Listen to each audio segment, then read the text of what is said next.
আমাদের জীবনের চলার পথে কখনো না কখনো অ্যাংজাইটি বা স্ট্রেস এই দুটো কিন্তু এসছে এবং আমরা হয়তো এই অ্যাংজাইটি বা স্ট্রেস কাটিয়ে উঠতে কখনো পেরেছি, কখনো পারিনি।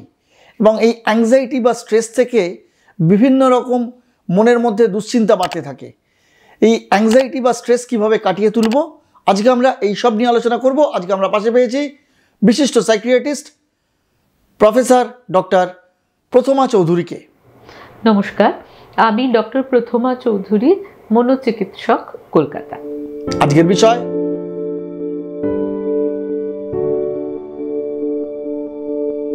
স্ট্রেস কাকে বলে?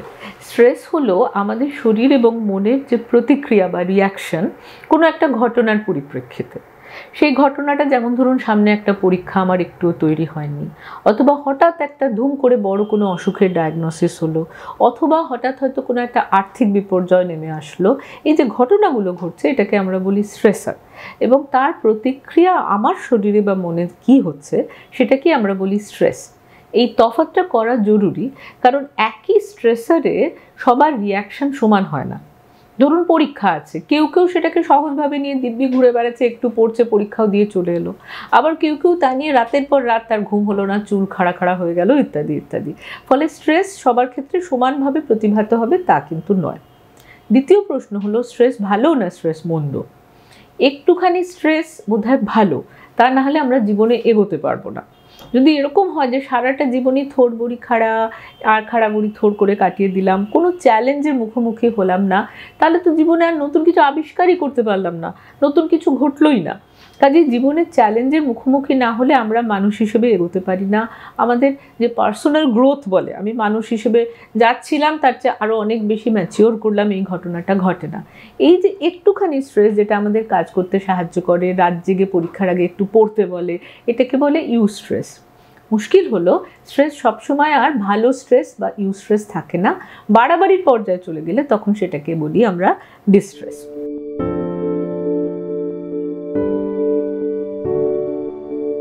রাতের পর রাত ঘুম হচ্ছে না, খিদে হচ্ছে না, অ্যাসিডিটি হয়ে যাচ্ছে, মাথা ধরে যাচ্ছে অন্য কোনো কারণ না থাকা সত্ত্বেও, অথবা কথায় কথায় খিটখিট করছি, কেউ কিছু বলতে গেলে একটা ভীষণ রেগে মেগে জবাব দিচ্ছি, এইগুলো হলো স্ট্রেসের লক্ষণ। কখনো কখনো স্ট্রেস কিন্তু কোনো লক্ষণ ছাড়াই প্রকাশ পেতে পারে। ধরুন আমি কিচ্ছু বুঝতে পারলাম না, অনেক কাজ করছি, রাতের পর রাত জেগে একটার পর একটা প্রজেক্ট বানাচ্ছি, তারপর হঠাৎ একদিন অফিসে মাথাটা কিরম ঘুরে গেল।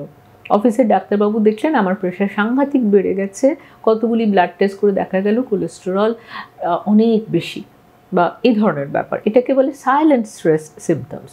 কাজেই ডিস্ট্রেস যে সবসময় শারীরিক বা মানসিক উপসর্গ নিয়ে প্রকাশ পাবে তা নয়।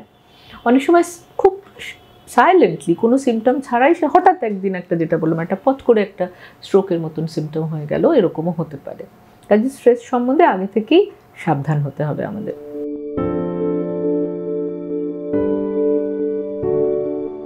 রাগ জিনিসটা কিন্তু সবসময় খারাপ তা বলতে পারি না। ধরুন চারপাশে একটা ভয়ঙ্কর অন্যায় হচ্ছে, রাগ করবেন না, চুপ করে বসে থাকবেন কি? সেটা স্বাভাবিক, সেটা ঠিক না। কাজে একটু রাগ থাকা সবসময় ভালো। মুশকিল হলো রাগটাকে আমরা সঠিক পথে চালনা করছি কিনা। ধরুন কারোর একটা ব্যবহার আমার খুব খারাপ লাগলো, অমনি তাকে আমি একটা ঘুষি মারতে পারি না, কিন্তু মনের মধ্যে একটা নোট রাখলাম, পরে খেয়াল করলাম সত্যিই তার অন্যায় হয়েছে নাকি আমার বুঝতে ভুল হয়েছে। তারপরেও যদি দেখি যে না, অন্যায়টা তার তরফেই হয়েছে, তাহলে কিন্তু সঠিকভাবে তার প্রতিবাদ জানাতে হবে। ভীষণ মাথা গরম করে যদি নাও হয়, আমরা নিজেদের মতো করে প্রতিবাদ জানাতে পারি, সেইটুকু রাগ প্রয়োজন। কিন্তু অনেক সময় যেটা হয়, রাগটা অত্যন্ত বেশি হলো অথবা অকারণ হলো। ধরুন কোনো একটা বন্ধু আপনার কোনো একটা অনুরোধ রাখতে পারলো না, তার উত্তরে আপনি ভয়ঙ্কর রেগে গিয়ে তাকে ব্লক করে দিলেন। এটার তো কোনো মানে হয় না। খানিকক্ষণ পরে নিজেই বুঝতে পারলেন যে এইটা আমি অন্যায় করেছি, কিন্তু তখন বল বেরিয়ে গেছে, আর কি বন্দুক থেকে গুলি বেরিয়ে গেছে, আর ফিরে যাওয়া যাচ্ছে না। এই যে রাগটা যেটা হঠাৎ হয়, অকারণে হয়, সেটা ভালো নয়। এবং যেই রাগটা অতিরিক্ত হয়, কারণ হয়তো আছে, কিন্তু আমি এমন চেঁচামেচি করলাম যে আমার নিজেরই ভয়ঙ্কর প্রেশার বেড়ে গেল, দরদর করে ঘামতে থাকলাম, এমন কিছু কথা বললাম যেটা পরে নিজেই লজ্জিত হলাম। কাজে রাগ যদি অতিরিক্ত হয় বা অকারণ হয়, তাহলে আমাদের সেটাকে যেভাবে হোক কন্ট্রোল করতেই হবে।